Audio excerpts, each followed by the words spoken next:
It starts with scouting. We met up with Don and liked him instantly. Long-time hunter. He's hunted elk before. He's hunted big game in several different areas, several different continents. So we knew that he knew the deal when it came to shooting. Now, Don Jenkins won our conservation tag this year. It's an extra tag for folks that they can put in for. And all the money goes to conservation camp for kids, which is a wonderful thing. Last year, we went out with Chris Godby and got this wonderful bull. This year, we hope to do the same thing. Sounds like something's walking right over here. This particular morning, they weren't making much noise. So we finally got one bull to bugle. And we did a little sneaking up to see if we could set up on him. And sure enough, he had a cow with him, one you can't see over in the weeds. But he was very happy to be with those two cows, and he wasn't leaving them. But we got to watch him for a while. That was a whole lot of fun. Anytime you can be out looking at elk in this part of the country, it's just, hey, it's a plus. It's a wonderful thing to do. Well, we're gonna go look at some more. Let's go look at some more. That was fun. At least we're seeing them. Hey, scouting's great, but guess what? It's opening morning.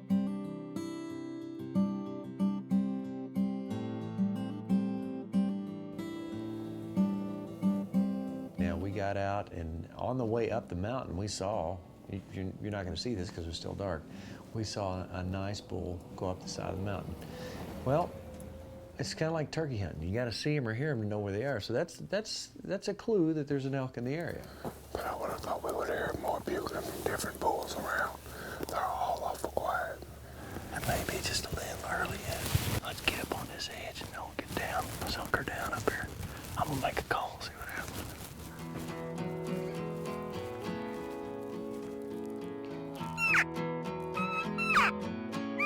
There wasn't a whole lot of bugling going on, but we kind of figured out where one animal was. He likes that cow call.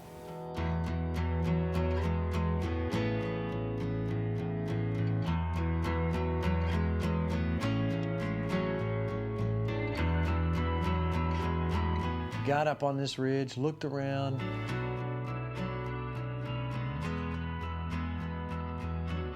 It's early morning, we're trying to locate him. Remember, this is a lot like turkey hunting. If you've never elk hunted but have turkey hunted, first thing you have to do is locate the animal. Now, it's the same kind of deal. You're trying to entice a male to come to the female. This particular sound, if you've never heard it, is the sound of a cow elk. Now, it almost sounds like a bird. You can't imagine this big of an animal making this sound. But we got out and we did some cow calling to see if we could entice one of these bulls to come down. I heard something back in there. We heard bulls. We heard one way out. It very well could have been him. I don't know. I'd say our best bet would be check our other spots. Let's do it. Is that good with you? Let's go check it. We can always come back here. They might be out up here later today. We met up with a fellow by the name of Troy Asher, who was out to help us, and what a nice guy and what a great hunter. But they were already up in the woods, and we looked at each other and knew we were gonna have to go to the woods. We are going after them. I like getting in the woods, and I like going after them. Everybody was on board. We went to the woods. We knew, we'd seen video that there was a 7x7 in this particular area. Now, we didn't know if we'd get a chance at him, but we sure hoped. Give this wind a minute. We stopped, made a cow call, and we heard a wonderful, wonderful sound. Game was on. I don't know how far down he is. So our thought was to play the wind right, to get up above him. I believe we can get on this bull. To where we could look down on him, or at least on the same level as he was. Moved forward, made a cow call. We saw some motion ahead. Troy was a little to the right of us and could see through a little bit of a clearing. He saw something. Next thing you know, we were all glassing this elk. I see him. He's close. And we agreed that he was a good animal. I look back at Don, he had that look in his eye. We knew it was gonna happen.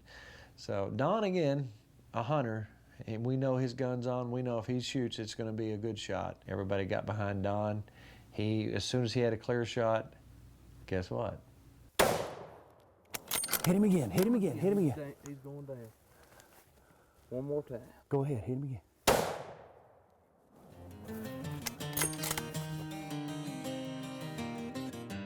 Wow. 2, 3, 4, 5. He's a 7x7. That's the one he was talking about. Believe me, I'm very excited. This is all right. It's unbelievable. It's not a gimme. No. Look where we are. You got to have somebody to help you out that knows Yes. the country. Yeah. Now, let me tell you what. Troy works up here. He knows this country. Yes. We got to thank him. Now, this is the country. This is as real as it Yeah, gets. this is as real I'll as tell you it what's gets. going to get real when we try to get this guy out of here. Yeah, that's the one thing about this. Yes, the work hasn't begun yet. The fun part is over. Yeah. Now it's time for the work. Troy Azure, thank you so much for helping us out today. I tell you what a valuable, wonderful resource you have down here. I can't imagine what it would be like to grow up in this area knowing that your life is going to be directly and indirectly affected by this new thing that's going to probably run the economy down here someday. Oh yeah. I didn't think it'd ever work. I didn't figure they'd make it, you know, through the first year, but they just kept on adding and, you know, growing. And just when you thought things couldn't get any better, That's my dad and my sister. Oh, good. Troy's little sister got drawn for a bull elk hunt. Take a look at this fabulous bull that she took. We want to congratulate her and thank the Asher family again for being such wonderful hosts. Very blessed. The Lord truly smiled down on us today because he didn't have to. Because it was a tough hunt. We worked hard. I mean, we really worked hard. But one more time, Don, congratulations. It was a great hunt, whole lot of fun. And this year's Kentucky Afield hunt, one for the books. And guess what? Next year's coming. Get ready.